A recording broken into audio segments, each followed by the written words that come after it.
আসসালামু আলাইকুম ভিউয়ার্স, আমি কনক আক্তার কুকার চ্যানেল থেকে কনক আপনাদের জন্য নিয়ে এসেছি আরও একটি নতুন মজাদার রেসিপি। আমাদের আজকের রেসিপি স্পাইসি নুডলস। তো নুডলসটিকে খুবই মজাদার করে তৈরি করতে কোথাও স্কিপ না করে আশা করব লাস্ট পর্যন্ত আপনারা আমার সাথেই থাকবেন।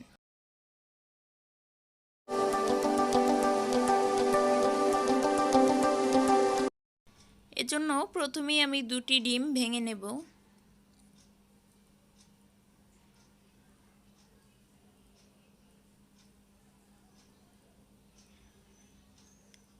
দিয়ে দেব কিছুটা লবণ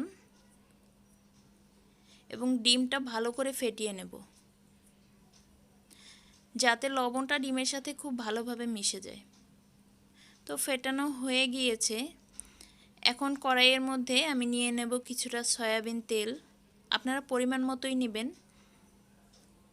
তো এখন সেই ফেটানো ডিমটা এর মধ্যে দিয়ে দেব।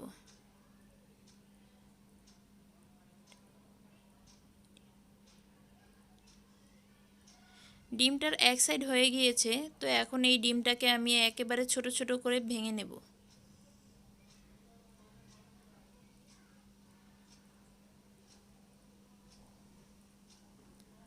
মোটামুটি কুচি কুচি হয়ে গিয়েছে, ভাজাও হয়ে গিয়েছে। তো এখন আমি ডিমটা তুলে নেব।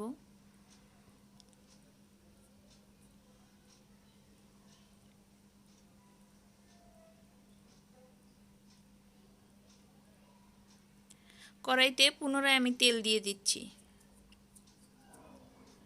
এখন এর মধ্যে দিয়ে দেব হাফ কাপ পরিমাণ পেঁয়াজ কুচি। পেঁয়াজটা মোটামুটি হালকা বাদামি করে ভেজে নেব।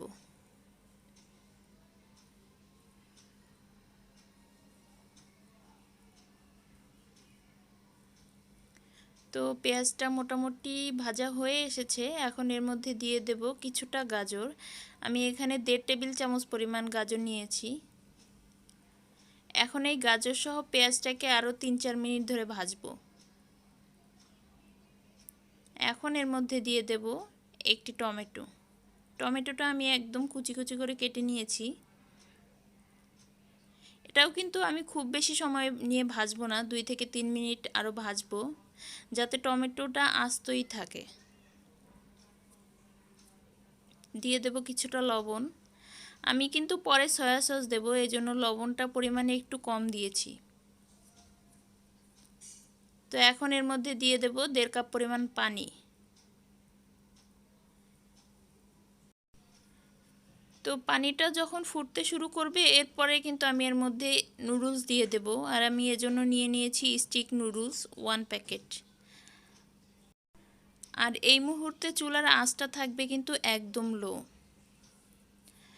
তো এখন নুডলসটা সিদ্ধ করে নেব এই পানির মধ্যেই। কিছুটা সময় দিতে হবে তার জন্য। ফাঁকে আমি হালকা করে নেড়ে নিচ্ছি। নুডলসটা মোটামুটি আধা সিদ্ধ হয়ে এসেছে। তো এখন এর মধ্যে আমি দিয়ে দেব 5-6টি কুচি করা কাঁচামরিচ।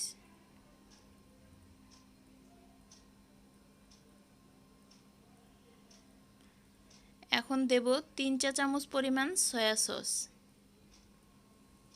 যেহেতু নুডলসটা সিদ্ধ হয়ে এসেছে তো আমি সসটা দিয়ে দিয়েছি কিছুটা টমেটো সস। এখন একটু ভালো করে নেড়ে নেব।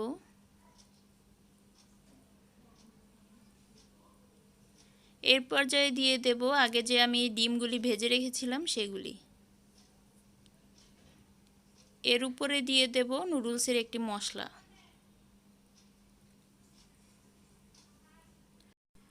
আরও 2-3 মিনিট নেড়ে নেব।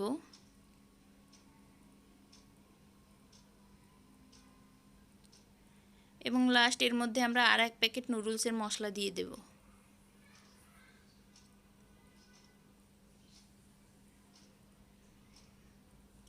নুডলস কিন্তু রান্না মোটামুটি শেষ।